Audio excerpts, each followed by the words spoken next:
안녕하세요. 생생법률쇼 이지원입니다. 법과 친해지는 제법 좋은 방법 생생법률쇼. 오늘도 크고 작은 법률 문제로 어려움을 겪고 있는 여러분을 위한 법률 상담은 물론이고요. 세상을 들썩이게 하는 이슈들을 법적으로 풀어보는 시사법률 토크까지 준비되어 있습니다.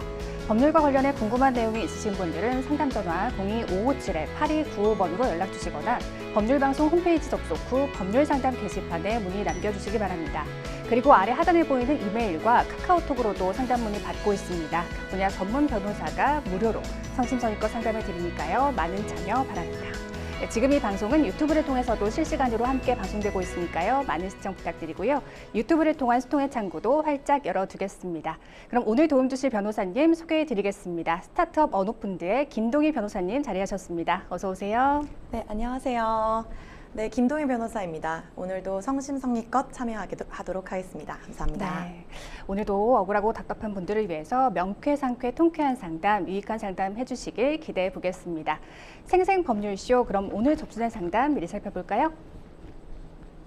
주인 동의 없이 데려간 산책으로 반려견 사망. 학원 문 앞에서 미끄러진 아이, 관리 책임은 누구? 공무집행방해 혐의 기준과 처벌은? 장인어른의 횡포, 이혼 사유 될까? 이렇게 다양한 분야의 상담이 접수되어 있습니다. 잠시 후 변호사님과 함께 속 시원한 해결책을 찾아보도록 하겠습니다. 시청자 여러분께서도 어떤 해결책이 제시가 될지 계속해서 함께 지켜봐 주시기 바랍니다. 네, 생생법률쇼 첫 순서는 판결록입니다. 뉴스와 신문에서 회자되고 나는 화제의 판결에 대해서 자세히 살펴보는 시간인데요. 변호사님, 오늘은 어떤 내용 준비해 주셨나요?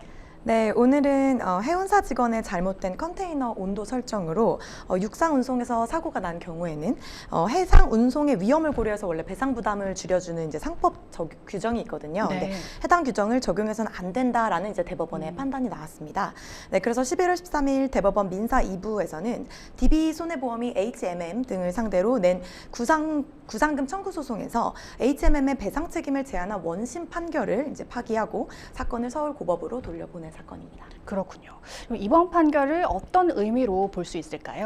네, 사실 제 해상운송 같은 경우에는 이제 악천후 같은 이제 예측하기 어려운 상황이 있다 보니까 맞습니다. 이제 사고를 내도 좀 배상 한도를 제한해주는 그런 규정을 두고 있는 건데요. 네. 이제 사건이 지금 이제 육상 운송 중에 난 사건이라서 이렇게 해운과 관계없는 육상에서 벌어졌다면 이거는 해운 사고로 볼 수 없고 배상금을 깎아줄 수 없다라는 어떤 취지의 판결입니다. 네. 그럼 이번 사건의 자세한 경위를 살펴보겠습니다. 네, 이제 DB 손해보험이 두산 로보틱스와 이제 미국 수출용 로봇 암이라는 이제 그 로봇의 20대에 대해서 이제 운송에 관한 보험을 이제 DB 손해보험이 맡은 건데요. 네. 근데 이제 HMM이 두산 로보틱스의 운송 대행사예요. 근데 이제 해상 운송을 위탁을 받았는데 네. 이제 그 해상 운송을 하기 위한 과정에서 육상 운송에 필요한 컨테이너도 제공을 했고요. 네. 이제 그리고 2022년 9월에 이제 두산 로보틱스가 로봇 암을 인천항에 보내는 과정에서 이제 육로를 통해서 부산항으로 이동을 했거든요. 네. 이제 그때 이제 거기에서 미국 시카고로 실려가야 되는데 네. 문제는 이제 부산항까지 가는 과정에서 온도 설정을 이제 직원이 실수를 해가지고 문제가 있었군요. 네, 그래서 그 영상 18도였어야 하는 컨테이너 온도가 영하 18도로 설정이 되어가지고 네. 로봇 암 20대 가운데에서 무려 15대가 손상이 됐다고 합니다. 네. 그래서 2023년 4월에 DB 손해보험이 이제 두산 로보틱스에 이미 그 배상금을 이미 지급을 했고요. 보험금을 지급을 했고요. 그로부터 2달 후에 DB 손해보험이 이제 HMM 등을 상대로 이제 이미 보험금을 지급한 보험금에 대해서 네. 구상금 소송을 제기를 한 건데요. 이제 HMM이 컨테이너 제공도 해상 운송의 일부 과정 중에 하나였으니까 이 배상 책임을 제한하는 상법 규정을 적용을 해야 된다라고 하면서 책임을 제한해달라라는 주장을 펼치고 있었습니다. 네. 1, 2심 판결이 어땠는지 궁금합니다. 판결 내용 자세히 짚어주시죠. 네, 사실 1심은 이제 이 사건이 해상 운송 중에 발생했다고 보기 어렵다라고 하면서 네. HMM의 주장을 받아들이지 않았어요. 그렇군요. 네, 근데 이제 그 항소를 했고 이제 2심에서 1심과 달리 HMM의 배상 책임을 제한을 해야 된다라고 판단을 하면서 HMM의 컨테이너 제공과 온도 설정 모두 운송에 따른 행위다. 그러니까 이제 해상 운송에 이제 그 연장되는 연장선상이 있다라고 하면서 사고가 발생을 해상 운송의 연장선상에서 발생한 것이므로 이것 또한 상법 규정을 적용해서 배상 책임을 제한을 해줘야 된다라는 이제 판시를 하였습니다. 네. 그럼 대법원의 판결 내용은 어땠는지 자세히 들여다보겠습니다. 네, 이제 대법원은 다시 이제 1심과 같은 판단을 판단을 했는데요. 네. 이제 원심, 즉 항소했던 2심이 해상 운송인의 배상 책임에 관해서 책임 제한에 대해 법리를 오해했다라고 이제 판시를 하면서요. 해상 운송은 육상 운송과 달리 고유한 위험이 있기 때문에 손해액 역시 너무 클 수 있어서 이것을 제한하는 규정을 둔 것이다.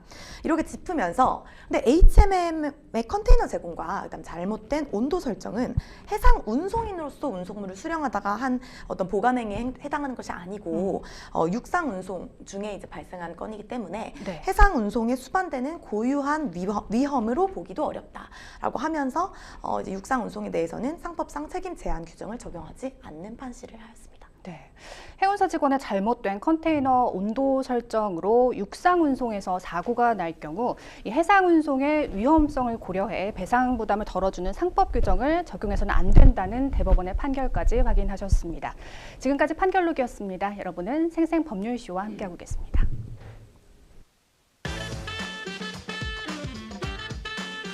어렵고 복잡한 법률 문제로 고민하고 계신가요? 그렇다면 생생법률쇼가 도와드리겠습니다. 생생법률쇼에선 민사, 형사, 가사 등 각 분야 전문 변호사들이 매년 800여 건의 법률 문제를 속 시원하게 해결해 드리고 있는데요.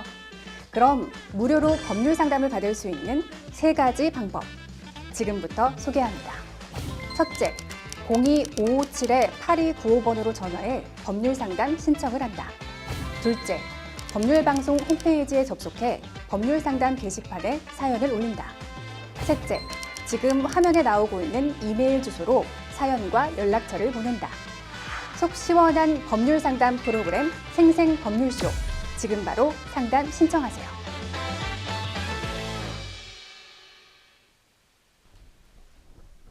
네, 지금부터는 생생법률쇼가 자랑하는 성심성의 무료 법률 상담 시작해 보겠습니다. 전화 상담 연결돼 있는데요. 받아보죠. 안녕하세요. 안녕하세요. 네, 어떤 점이 궁금해서 연락 주셨나요? 제가 얼마 전에 네. 키우던 강아지를 잃었는데, 네. 아는 사람 집에서 자다가, 일어나 보니까 강아지가 교통사고를 당해서 죽어 있었어요. 아이고, 네. 지인 집이었는데, 네. 지인이 이제 저희가 전날에 강아지 산책시키지 말고 데리고 나가지 말라고 주의를 줬는데, 네. 이제 저희 자고 있을 때 몰래 데려나가서, 네. 이제 맞지 않는 자기 강아지 목줄, 중형견 사이즈 목줄을 채워서 나갔는데 부주의로 이제 강아지가 교통사고에 당해서 이제 떠났거든요. 네, 너무 안타깝습니다. 아무래도 소형견이었나 봐요. 목줄 사이즈가 크다 보니까 좀 안전이 확실하게 보호가 안 돼 있던 상황이었나 봐요. 네, 맞아요. 네. 지금 그래서 그 이후의 상황은 어떻게 됐는지 저희가 말씀을 더 들어볼 수 있을까요?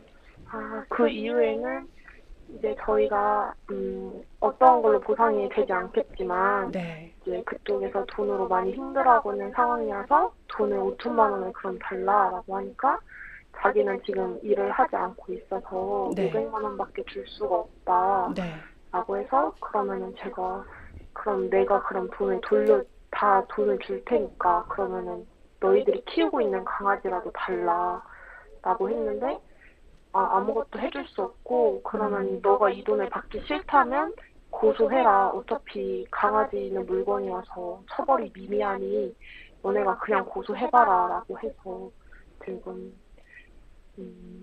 어떻게 해야 될지 모르겠어요. 찾아보니까 미미하다고 해서. 네. 그럼 상대는 전혀 그 잘못을 인정하지 않고 있는 상황인 건가요? 잘못은 했지만 네. 뭐 자기가 일부러 한 것도 아니고 자기는 좋은 뜻으로 데리고 나간 건데 네.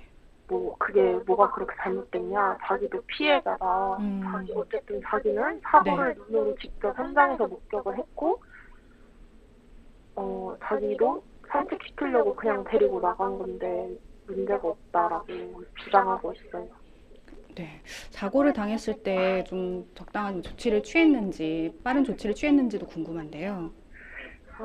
CCTV 상으로 확인했을 때는 네.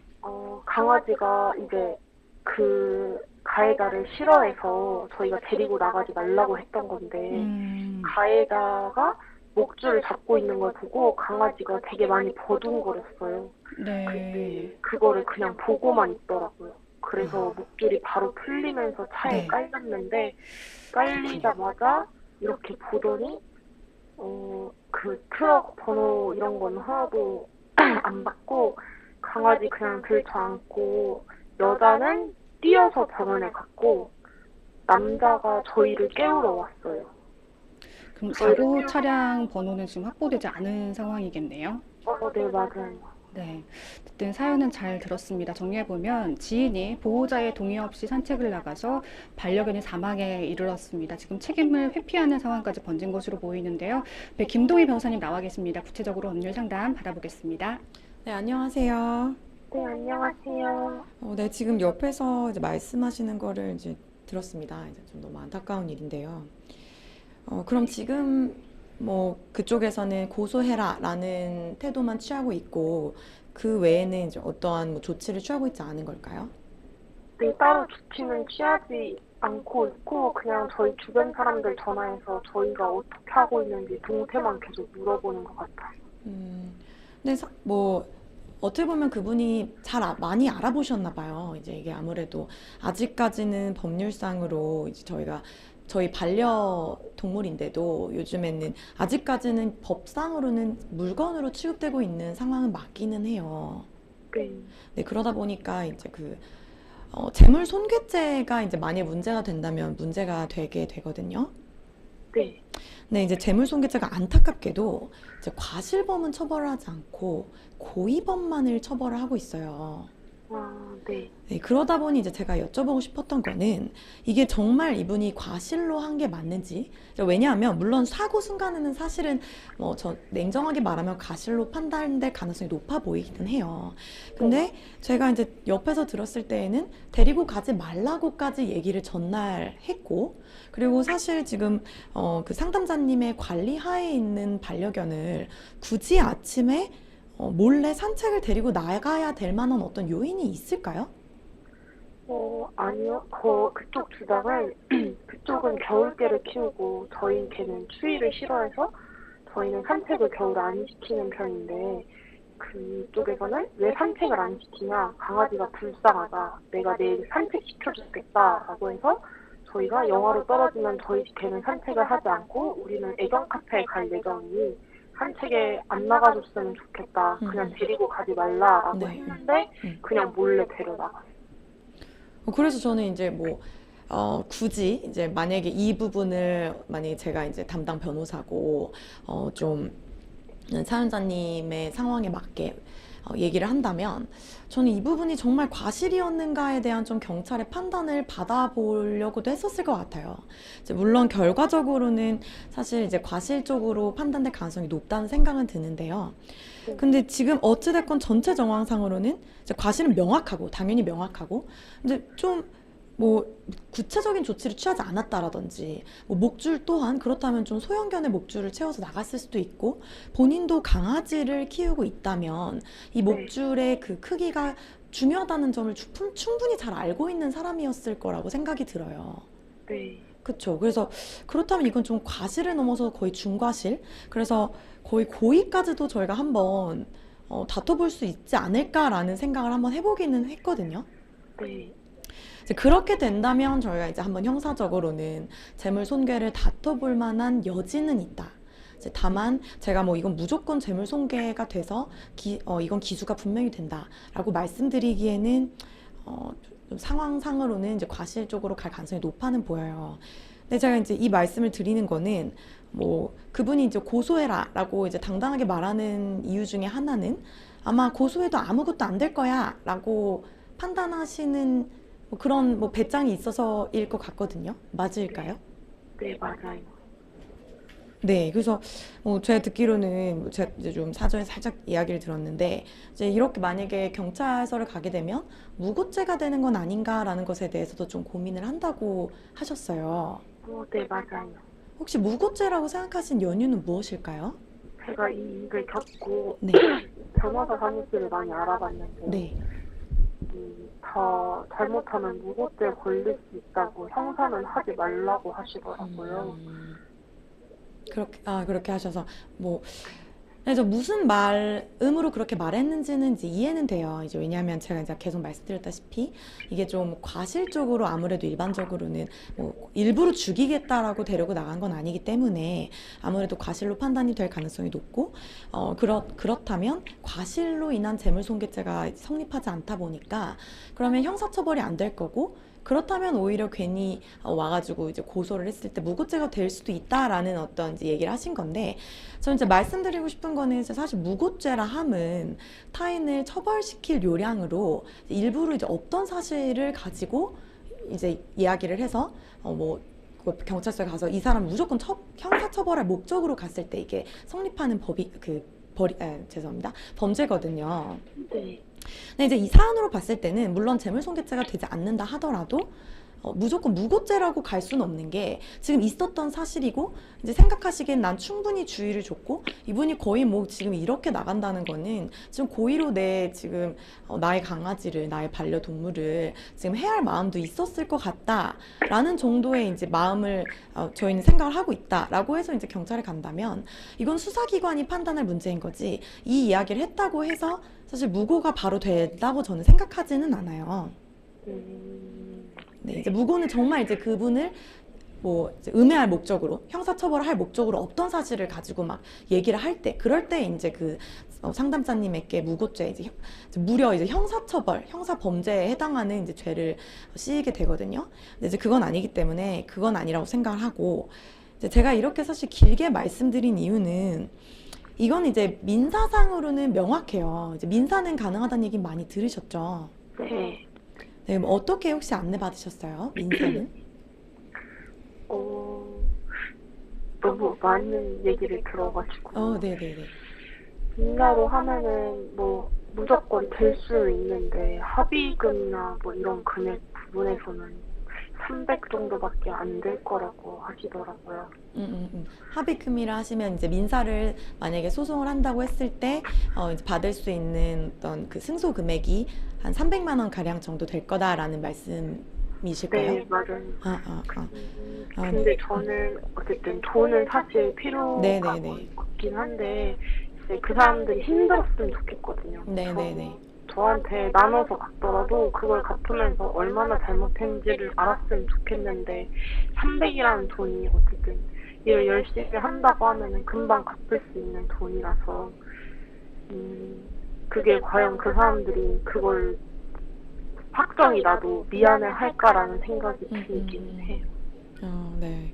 근데 그래도 물론 뭐 되게 큰 금액이 저도 이제 뭐 나오진 않을 것 같은데 네, 이제 이거는 과실은 명백하니까 그리고 또 말씀드렸다시피 과실이 그냥 경과실이 아니에요. 제가 느끼기에는.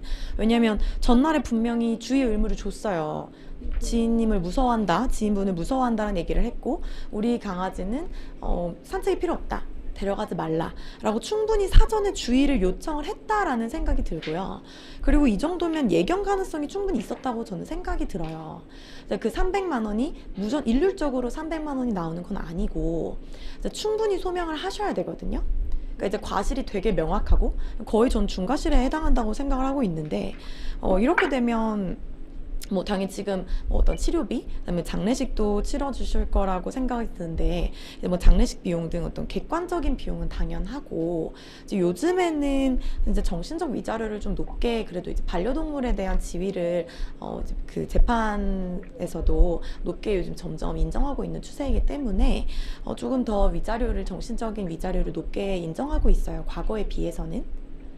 네, 그래서 저는 이제 말씀드리고 싶은 거는 300만 원이라고 이제 굉장히 보수적으로 잡으셨을 텐데 뭐 그 이상 무조건 나온다라는 건 아니라 하더라도 지금 상황을 어떻게 이제 이야기를 하고 구성을 하느냐가 되게 중요할 것 같다는 말씀을 드리는 거예요. 그래서 이제 민사는 명확하니까 이 또한도 얼마나 이 사람이 과실이 명확한지 내가 이 사람한테 주의를 충분히 줬고 이 사람은 이 상황에 대해서 충분히 알고 있었음에도 데리고 나갔다.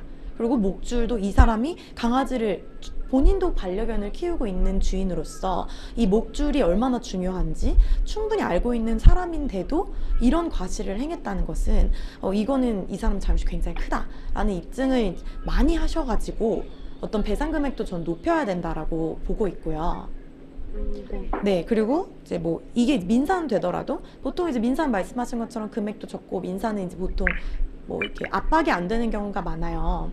네. 그러면 이제 형사를 결과적으로는 기소가 안 된다 하더라도 저희가 형사적인 것도 압박용으로 좀 사용을 하기도 하거든요. 네. 네, 그래야 이제 민사도 사실은 되게 충실히 임하고 뭐 민사소송을 저희가 도중에 취하한다 하더라도 상대방은 좀 겁을 먹게 될 수밖에 없어요. 이게 어쨌든 경찰에 가서 가서 조사를 임하신다고 하면 저 이제 앞에 제가 되게 길게 말씀드렸던 이유가 뭐냐면 이거를 내가 이 사람들의 진짜 돈이 중요한 게 아니라 이렇게 처벌을 받았으면 좋겠다. 라는 이런 포인트를 말씀하시면 안 되고 네. 난 이 사람을 충분히 주의를 줬고 이 사람은 다 알고 있음에도 거의 고의에 가깝게 내 강아지를 데리고 나갔다. 이건 난 이 사람이 충분히 강아지가 분명히 이 사람만 보면 도망가고 난 이 사람이 내가 이 강아지를 데리고 나간다면 강아지가 도망갈 거다. 설령 그 차에 치이지 않는다더라도 하더라도 뭐 잃어버릴 수도 있는 상황이고 이런 것에 대한 충분한 주의를 줬는데도 이 사람을 고의적으로 데리고 나갔고 이 사람은 내 재물 손괴에 고의가 난 있다고 생각한다 라는 점을 구성을 하셔서 가서 조사를 받더라도 조금 경찰이 귀를 기울여 줄 거라고 저는 생각을 해요. 네. 네, 그래서 그렇게 돼서 결과적으로 기소를 안 된다 하더라도 적어도 조사를 하실 거란 말이에요. 그러면 이제 뭐 경찰이 이제 받아주셔가지고 이 사건을 그럼 한번 내가 이 가해자분하고도 한번 조사를 해보겠다라고 해주신다면 연락이 갈 거고 압박이 될 거예요. 네, 그러면 이걸 가지고 또 민사에서도 좀 더 뭐 이분이 성실히 임할 것이고 적어도 본인도 이게 좀 한 번쯤은 내가 이렇게 조사를 받는다라는 사실만으로도 내가 이걸 크게 잘못했구나 라고 생각할 수 있는 어떤 기회가 될 거라고 저는 생각은 해요. 네. 네, 그래서 이제 말씀드리고 싶은 거는 무고죄에 대해서 너무 크게 걱정은 안 하셔도 될 것 같고 네. 네, 뭐 물론 그분들이 말하셨던 게 무조건 틀렸다 이제 이런 말은 아니고 그런 이제 여지가 있어서 걱정되는 마음에 아마 그렇게 말씀하셨을 거예요. 이제 확실한 거는 민사니까 민사로 가는 게 좋을 것 같다라고 얘기를 해주셨을 건데 이제 네. 그것만으로는 지금 마음이 이제 사실은 좀 진정도 안 되시고 뭐 난 그거 이외에도 조금 더 강력한 조치를 취해보고 싶다라고 생각을 하신다면 지금 뭐 CCTV도 확보를 하셨다고 제가 전달받았거든요. 맞을까요? 네. CCTV도 확보했고 이전에 나눴던 카톡들도 다 뒤져봤는데 강아지가 자기를 싫어하고 있다고 인지하고 있는 카톡들이 있거든요. 네. 계속 도망가고 네, 저희 강아지가 자기를 왜 도망가는지 남편한테 말했더라고요. 네. 이번에 처음 알았는데 네. 그런 것도 충분히 도움이 되죠.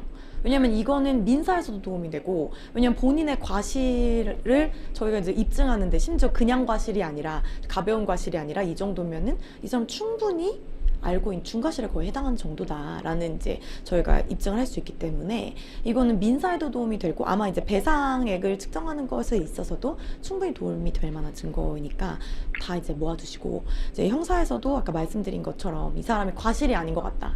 난 이 사람이 거의 고의라고 생각한다. 라는 것을 입증하실 수 있다면 이런 걸 다 모으셨으면 좋겠거든요. 네.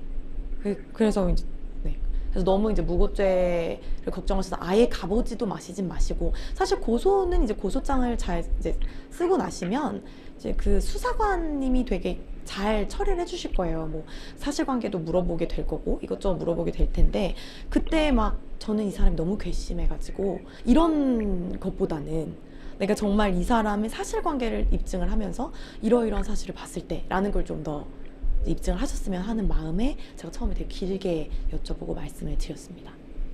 감사합니다. 네. 또 더 궁금하신 사항은 없으실까요? 네, 열심히 찾아보고 준비해봐야 될 것 같아요. 네. 너무 마음이 속상하셔가지고 지금. 네. 이렇게 차분하고 덤덤하게 상담을 받으셨는데 사실 반려동물이 가족 이상의 존재이기 때문에 얼마나 상심이 크실지 그 마음이 전해집니다. 그래서 마음이 참 아픈데요. 잘 추스리시길 바라고 어쨌든 변호사님 말씀 종합해보면 과실인지 고의인지 여부가 핵심인 것 같습니다. 그 부분을 좀 중점적으로 변호사님 조언 참고하셔서 좀 잘 대응해 보셨으면 좋겠습니다. 네, 감사합니다. 네, 오늘 전화 주셔서 고맙습니다. 감사합니다. 네, 감사합니다.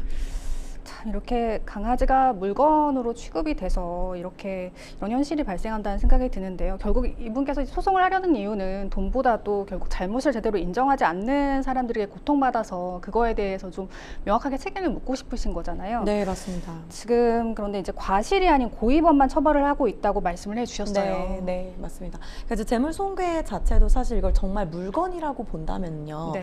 사실 저희가 어떤 상대방의 어떤 누군가의 물건을 소유하고 있는 물건을 이제 손괴했다고 해서 이걸 무조건 과실로 한 것까지 무조건 처벌하게 되면 이거는 이제 저희가 이제 그 형사 국가가 이제 처벌하려고 하는 어떤 보호법익을 만족하지 못하는 부분이 있잖아요. 그럼 네. 저희가 사실 무서워서 누구의 물건도 만지지 못하는 상황이 생길 거예요. 만약에 과실로 이 모든 재물 손괴를 처벌한다면.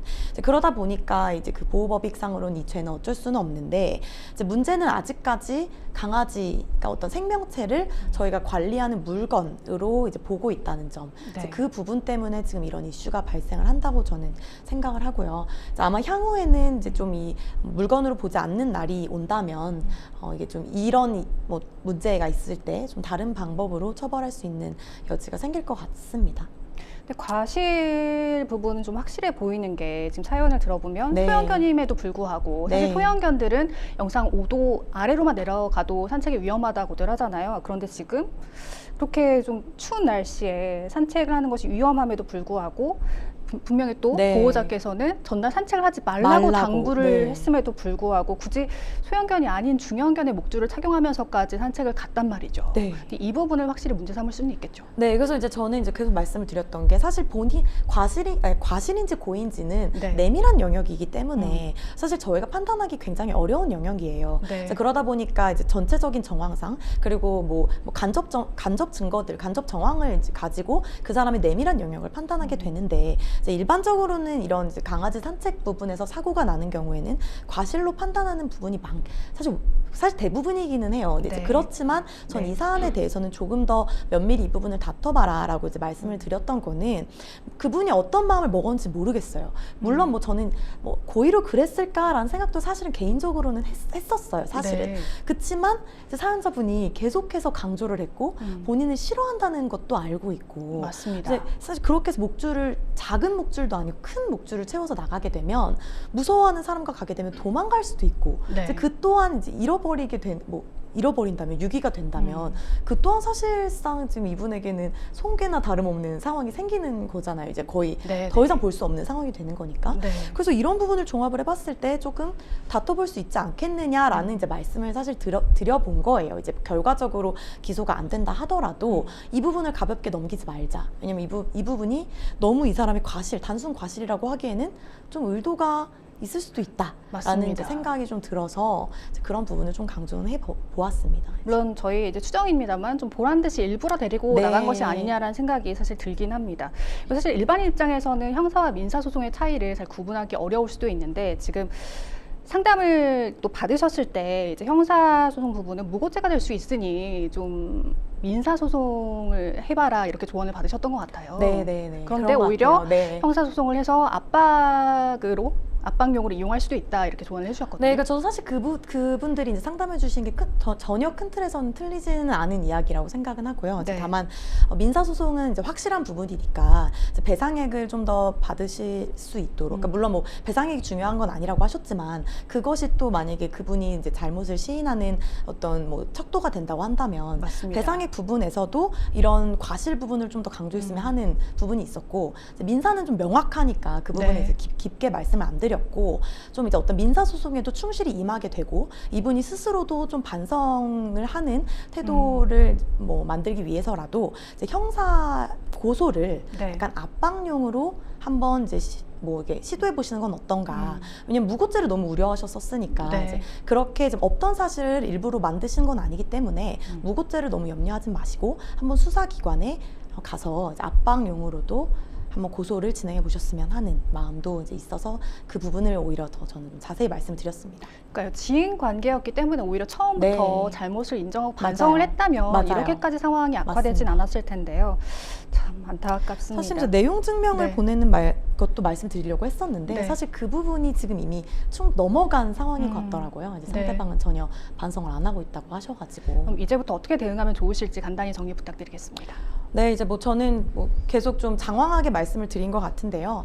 이제 뭐 CCTV 등 뭐 지금 확보하신 것들이 있으니까 뭐 주의를 줬던 것들, 그리고 이 지인을 싫어했던 정황들, 이런 것들이 있으면 최대한 다시 한번 카톡도 그렇고 다시 한번 보셔가지고 최대한 모으셨으면 좋겠고, 그렇게 했을 때 이제 민사 소송으로 가시게 된다면 이 부분을 과실을 얼마나 이분이 중대한 과실을 저질렀는지 이제 이 부분을 강조하셔서 좀 이제 정신적 위자료 플러스 이제 뭐 어떤 실비 등을 합쳐서 좀 배상액을 늘리셨으면 하는 이제 그 바람이 있고, 이제 추가적으로 형사 고소에 있어서도 수사기관을 이 부분을 과실을 넘어선, 이건 거의 뭐 우리 강아지를 뭐 유기를 하려고 했던 거나 다름없었던 거 아니냐, 뭐 그러다 사고까지 난 거 아니냐라는 어떤 고의 부분을 좀 강조하셔서, 고의처럼 보인다라는 부분을 좀 강조하셔서 수사기관도 한번 방문을 해보셨으면 하는 바람입니다. 네.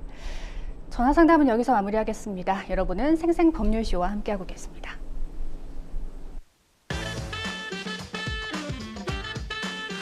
어렵고 복잡한 법률 문제로 고민하고 계신가요? 그렇다면 생생법률쇼가 도와드리겠습니다. 생생법률쇼에선 민사, 형사, 가사 등 각 분야 전문 변호사들이 매년 800여 건의 법률 문제를 속 시원하게 해결해 드리고 있는데요. 그럼 무료로 법률 상담을 받을 수 있는 3가지 방법, 지금부터 소개합니다. 첫째, 02-557-8295번으로 전화해 법률 상담 신청을 한다. 둘째, 법률방송 홈페이지에 접속해 법률 상담 게시판에 사연을 올린다. 셋째, 지금 화면에 나오고 있는 이메일 주소로 사연과 연락처를 보낸다. 속 시원한 법률 상담 프로그램 생생법률쇼. 지금 바로 상담 신청하세요.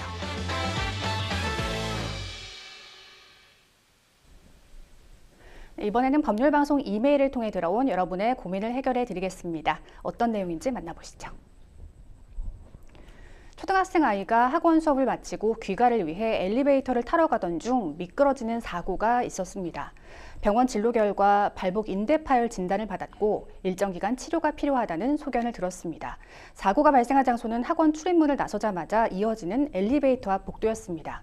건물 밖으로 나가기 위해서는 반드시 엘리베이터를 이용해야 하고 해당 층에는 학원만 있어 실제로는 학원 수업을 마친 아이들만 이용하는 동선이기도 합니다.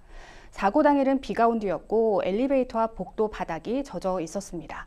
하지만 미끄럼주의 안내문이나 미끄럼 방지 매트는 설치되어 있지 않았습니다. 이 확인해 보니 그날 저희 아이뿐만 아니라 다른 아이들 몇 명도 같은 장소에서 넘어져 치료를 받고 있었다는 사실을 알게 되었습니다. 그래서 학원 측에 문의하니 학원에서는 사고 장소는 건물의 공용 복도이기 때문에 학원 책임은 아니다라며 건물 관리자의 책임이라고 하더라고요. 건물 관리자는 해당 층 전체를 학원이 사용하고 있고 아이 역시 학원 수업을 마치고 나오는 과정에서 사고가 났으니 학원이 관리해야 하는 곳 아니냐라며 책임을 부인하더라고요. 저는 무엇보다 앞으로 아이들이 다치지 않도록 어떤 안전 조치를 마련하겠다는 답변을 듣고 싶었는데 학원과 건물 관리 측이 서로 책임을 떠넘기고 있어 정확한 기준이 궁금합니다. 이런 경우 학원 측 책임인지 건물 관리자의 책임인지 또 아이의 치료비 등 손해에 대해 어디에 책임을 물어야 하는지 알고 싶습니다 하셨습니다. 네, 아이가 미끄러져 다쳤다고 하니까 얼마나 속상하셨을까요? 변호사님이 사고 장소가 건물 공용 복도라고 하면 원칙적으로 건물 관리자의 책임인가요?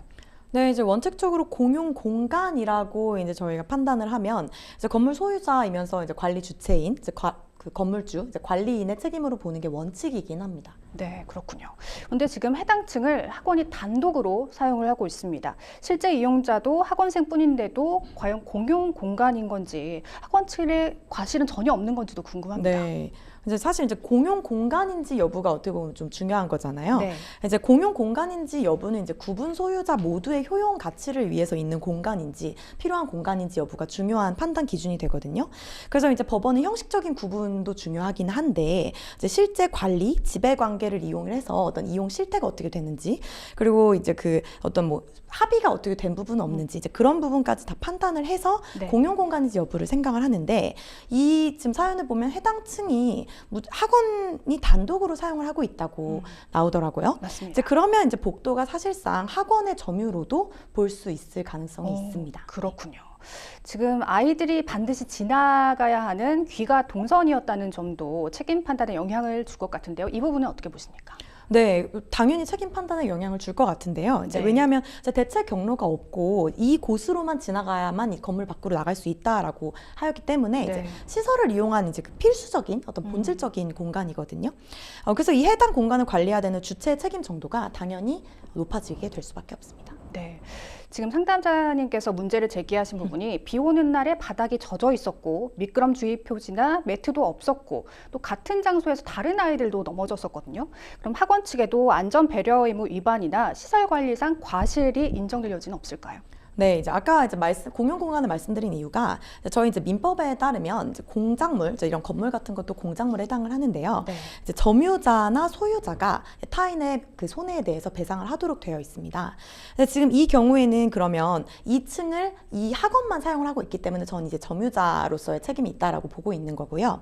그렇기 때문에 미끄럼 주의 표시나 매트도 전혀 없었고 이분의 아이뿐 아니라 다른 아이들도 다 넘어졌다면 지금 충분히 예견을 할 수 있었던 부분이거든요. 그렇기 때문에 학원 측에서도 책임이 전 있다고 보고 있습니다. 네. 그리고 이용자가 성인이 아니라 아이들이었거든요.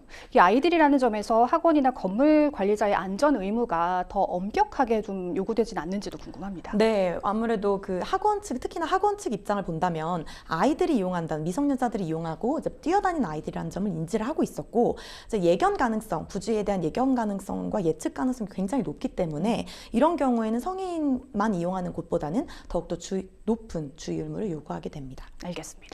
지금 치료비와 손해배상은 학원과 건물 중에서 한쪽만 상대로 청구를 해야 하는 건지 아니면 어떻게 해야 되는지 상담자를 위한 종합적인 조언 부탁드리겠습니다. 네, 이제 아까 말씀드렸다시피 이제 이 공작물 등은 이제 점유자와 소유자가 모두 타인의 그 손해에 대해서 배상을 하도록 되어 있습니다. 그렇기 때문에 지금 건물주는 소유자라고 생각이 들고 지금 학원도 이 해당 층을 모두 학원이 쓰고 있으면 이 부분도 공용 공간보다는 점유자로서 판단될 가능성이 높다고 보기 때문에 지금 사실상 공동 불법 행위예요. 그래서 원하시는 대로 한쪽에만 청구를 하셔도 되고 네. 아니면은 양쪽에 모두 청구를 하셔도 되는 상황입니다. 중복으로 그렇게 청구가 가능하군요. 네네네. 그러니까 어차피 전체 액수에 대해서 그러면 이제 그 두 분이 비율을 상정을 하더라도 네. 청구하는 입장에서는 어디에 청구를 하셔도 괜찮습니다. 알겠습니다. 자, 계속해서 법률방송 이메일을 통해 들어온 여러분의 고민을 해결해 드리겠습니다. 어떤 내용인지 만나보시죠. 당구를 치다가 옆 테이블과 다툼이 일어났습니다. 큰 다툼이 아니었는데도 가게 주인이 경찰에 신고를 했고 잠시 경찰이 출동했습니다. 제가 경찰에게 다툼이 일어난 경위를 설명했는데요. 이야기를 듣고 난 경찰은 모두 경찰서에 일단 가자고 했고 저는 당황한 나머지 손을 뿌리쳤습니다. 결국에는 경찰서에 갔고 경찰은 저에게 공무집행 방해 혐의가 추가될 거라고 했는데요. 두렵기도 하고 어이가 없어 상담 올립니다 하셨습니다. 지금 경찰을 가게 주인이 부른 게 좀 과하게 대응한 것 아니냐 하는 의문을 품고 계신 상황인 것 같습니다. 일단 공무집행 방해죄 개념에 대한 설명 부탁드리겠습니다. 네, 이제 공무집행 방해죄가 되려고 하면 이제 저희가 세 가지 요인을 보통 보는데요. 먼저 이제 적법한 공무를 집행하는 공무원이어야지 되고요. 그리고 이제 폭행 또는 협박으로 인해서 저희가 이제 해당 공무원의 직무가 실제로 방해가 됐을 때 이제 뭐 그럴 때 성립하는 범죄라고 생각하시면 됩니다. 네, 지금 상담자의 경우 경찰서에 가야 한다고 하니까 좀 억울해서 항의하는 측면에서 손을 좀 뿌리쳤던 것으로 보이는데요. 이게 어떻게 공무집행 방해 혐의가 적용될 수 있는 걸까요? 그러니까 아마 뭐 이걸 뭐 저희가 막 예를 들면 가자고 하는데 굉장히 거칠게 경찰을 밀어냈다든지 이거 네. 이제 뭐 폭행 협박에 해당하는 정도에 된다면 그러면 저희가 이걸 공무집행 방해도 볼 수는 있는데요. 지금 사연자와 같이 너무 당황해서 손을 뿌리친 정도를 가지고서는 이거는 저는 이제 폭행 협박에 해당하는 정도의 어떤 유형력의 행사라고 보기는 어렵다라고 이제 판단이 되고요. 네. 그래서 이 부분은 오히려 지금 임의동행을 요구하신 건데 경찰이 같이 경찰서로 가자 이에 대한 항의를 만약에 저지른다면 공무집행의 적법성 또한 저희가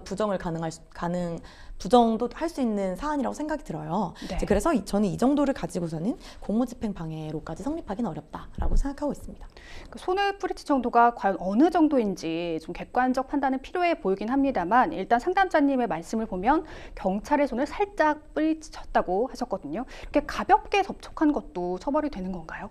아까 이제 살짝 띄워주시긴 하셨던 것 같은데 네. 이제 뭐 가볍게 사실 접촉한 정도로면 저희가 이제 그 정말 경찰 분들에게 손도 못 댄 상황이 되는 거고 뭐 네. 그렇게 될 거고 절대 그런 분들은 절대 아니고요. 이제 뭐 폭언을 했다든지 뭐 진짜 강하게 밀어가지고 뭐 오히려 경찰을 뭐 다치게 한다든지 뭐 저희가 누가 봐도 객관적으로 이게 되게 굉장히 강한 행동 유형력을 했을 때 이게 문제가 되는 거지. 네. 이 정도 가볍게 접촉한 걸로는 절대 공무집행 방해에 해당하는 유형력으로 보기는 어렵습니다. 네.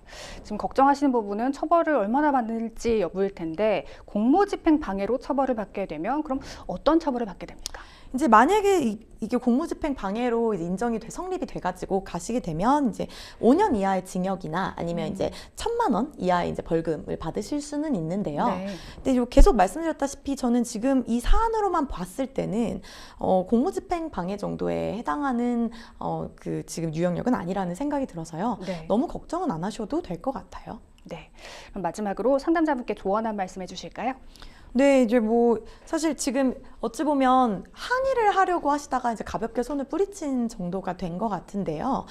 이거는 이제 업무를 방해한 내가 위험한 사람이 아니었고 만약에 혹시 조사를 가신다면 나는 그저 내 지금 어떤 부당한 혹은 당황한 당황한 했기 때문에 잠깐 손을 뿌리친 당황한 선량한 시민이었다라는 점을 이제 강조를 하신다면 이제 경찰분들도 뭐 설령 조사를 한다 하시더라도 뭐 특별히 문제 삼지 않고 넘어가실 거라고 생각합니다. 알겠습니다.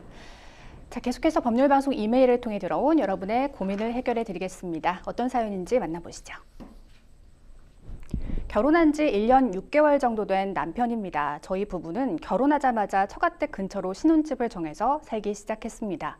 가까우니 왕래도 편하고 서로 도와가면서 살면 좋겠다 생각했는데 그게 실수였습니다. 저는 장인어른의 전용 비서가 되어버렸거든요. 매일 아침 저녁으로 전화가 울립니다. 이서방 마트 좀 가자. 병원 가야 하니까 차 대기시켜라. 마치 저를 운전기사인 것처럼 호출하시더라고요.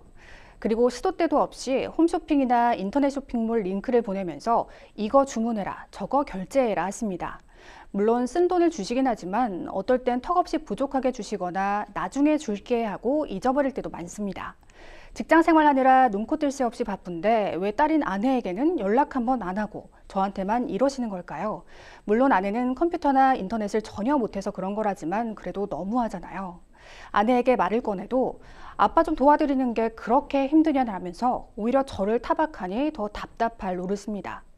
그러다 며칠 전 사건이 터졌습니다. 장대비가 내리는 날이었는데 외출하신 장인어른이 데리러 오라고 전화를 하셨습니다.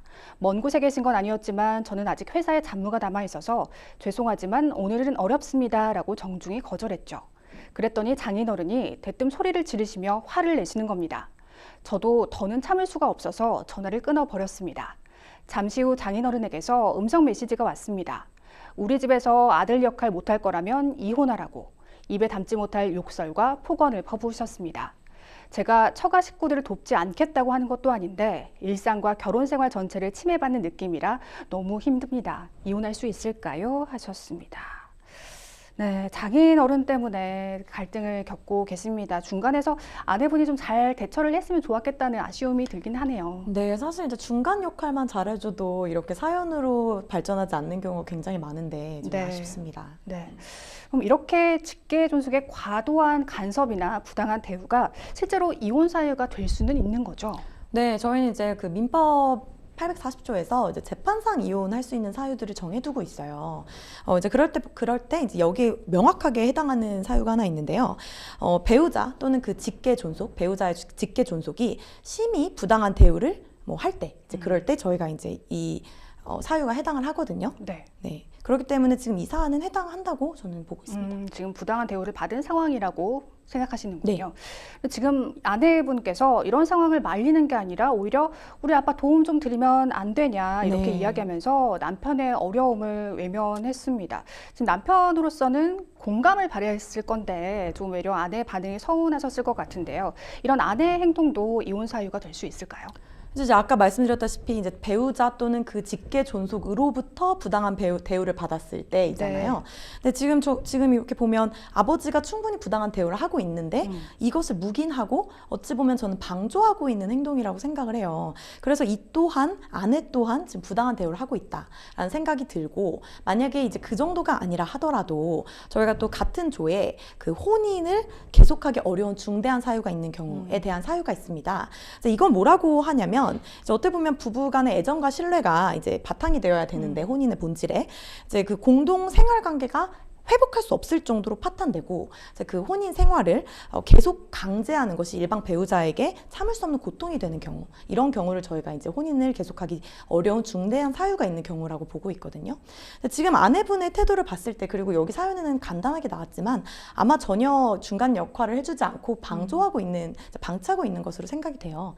그렇다면 이런 부분이 충분히 이혼 사유가 될 수 있다라고 저는 보고 있습니다. 네.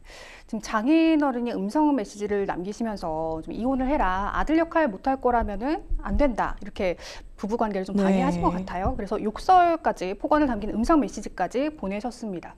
그럼 이 정도면 아내와 장인어른한테 어떤 정신적인 피해 보상, 위자료 청구까지 해볼 수 있을까요? 네, 충분히 되죠. 예, 뭐 사실 그렇군요. 장인어른이라고 해서 좀 폭언을 할 수 있는 건 아니고요. 이거는 네. 그리고 아들한테는 보통 이렇게 또 안 하시지 않습니까? 아무튼 그래서 장인어른에게는 이제 폭언 폭설로 인해서 저희가 이제 그 정신적 손해배상을 750조에 따라서 이제 불법행위에 따라서 정신적 손해배상을 청구할 수 있을 걸로 생각이 되고요. 이제 아내 같은 경우에도 이제 이혼을 하시게 된다면 이제 이혼의 책임으로서 이런 부분을 충분히 위자료로 청구하실 수 있다고 생각합니다. 네. 지금 남편분께서 처음에는 이제 처갓집 가까이 이사를 갔을 때 왕래도 편하고 좀 잘 도와가면서 살면 좋겠다, 이렇게 기쁘게 받아들이셨다가 지금 너무나 일상을 침해받으시고 결혼 생활 전체를 좀 간섭받는 느낌이라서 많이 힘드셨던 것 같습니다. 그래서 지금 장인어른께는 손해배상 청구를 할 수 있고 아내에게는 이혼 책임에 따른 위자료를 청구할 수 있다고 말씀해 주셨는데, 일단 정신적 손해배상과 위자료를 청구한다고 했을 때 어쨌든 가장 중요한 건 증거 아니겠습니까? 네, 맞습니다. 지금 상담자분이 가지고 있는 녹음 파일 이외에도 이 장인어른의 그동안의 이 부당한 대우를 입증을 해야 할 텐데요. 그 부당한 대우를 입증하기 위해서는 어떤 증거를 따로 좀 모아야 할까요? 네, 지금 보시면 수시로 매일매일 전화를 한다고도 하셨고 이런 통화 기록 또한 이제 매일매일 뭐 몇 번씩 전화를 한다. 이런 통화 기록도 충분히 지금 사연자님이 얘기하시는 어떤 사안을 입증하기에 중요한 자료가 될 수 있을 것 같고요. 지금 이제 아까 말씀드렸다시피 부당한 대우, 그리고 이제 혼인을 계속하기 어려운 사유 등등을 이제 증빙을 하셔야 되거든요. 이제 그렇기 때문에 지금 적어주신 내용들이 모두 증거가 될 것 같기는 해요. 이제 다만 이 부분들이 이제 뭐 어찌 보면 문서상으로 저희가 증빙을 할 수 있어야 되니까 통화 녹음도 앞으로도 가능하다면 계속 녹음을 해두시고 방금 직전에 말씀드린 대로 통화 기록도 이렇게 빈번하게 오는 기록이 있다면 모두 그것 또한 이제 캡처를 해두시면 너무 좋을 것 같고, 그다음에 이제 업무를 굉장히 많이 지시를 한다고 하시는데 업무를 지시하는 것 또한 너무 과도하다면 이것도 지금 저희가 이제 부당한 대우를 받고 있다라고 볼 수 있을 것 같거든요. 그래서 이런 부분들도 이제 모아두시면 이제 입증하는 데 큰 도움이 될 거라고 생각하고 있습니다. 네. 또 이제 갑작스럽게 이혼까지 진행한다고 하면 장인어른께서 사과를 하시면서 그때는 좀 순간적으로 화가 나서 그랬다, 그동안 정말 아들 같아서 잘 지내보려고 그랬었다, 그리고 오히려 딸에게 연락하지 않고 연락을 한 이유는 더 좋은 관계를 유지하고 싶어서 그랬다라고 이렇게 반성하는 모습을 보이거나 사과를 하시면 또 사람인지라 또 마음이 움직일 수 있지 않겠습니까? 네, 근데 약간 사연자님은 지금 막 무조건 이혼을 하고 싶다라기보다는 오히려 이제 약간 그런 따뜻한 말 한마디가 좀 필요한 상황이신 것 같아요. 그래서 오히려 그렇게 장인어른이 이제 잘못을 시인하시고 이렇게 뭐 그렇게 따뜻한 말을 건네신다면 뭐 당연히 좀 풀리실 수도 있을 것 같은데, 그럼에도 혹시 또 그 이후에 어떻게 될지 모르는 거니까 저는 아까 말씀드린 증거는 이제 계속 모아두셨으면 하는 바람입니다. 네. 근데 지금 어쨌든 부부 관계에서 이 문제가 시작된 게 아니라 장인어른과의 관계에서 좀 문제가 불거진 거잖아요. 지금 아내분도 혹시 이 사연을 접하신다면 좀 아내분께서 해야 할 역할이 좀 크실 거라는 생각도 들거든요. 어떻게 하시면 좋을까요? 사실은 이 사안은 아내분의 역할만 이제 잘 하셨다면 아내분의 역할이라 하면 어찌 보면 이제 본인의 부모님이신 거고 그 남편분의 부모님은 아니신 거니까 사실 이제 저희 늘 그런 말 하잖아요. 이제 효도를 대리로 하지 말라 이런 말 하니까 아내분이 이제 중간 역할을 굉장히 잘 해주시면 이 사안은 이제 무난히 해결이 될 것이라고 생각합니다. 네, 상담자님을 위해서 마지막으로 짧은 조언 한 말씀 부탁드리겠습니다. 네, 약간 이제 이런 사안은 이제 좀 사실 성정이 좀 올바르신 분들, 착한 분들이 많으신데요. 네, 맞습니다. 이제 뭐 이런 무례함을 감수해야 될 의무는 저는 결혼했다고 해서 감수해야 될 의무는 전혀 없다고 생각하고, 그래서 아들 역할을 강요받을 이유도 없습니다. 이제 그렇기 때문에 이제 폭언과 모욕을 참지 마시고 만약에 행동을 해야 한다면 용기 있게 행동을 하셨으면 좋겠습니다. 네. 자, 생생법률쇼 어느덧 마칠 시간이 다 됐습니다. 오늘 함께해 주신 김동희 변호사님 고맙습니다. 네, 감사합니다. 네, 생생법률쇼 여기서 인사드리겠습니다. 함께해 주신 여러분 고맙습니다.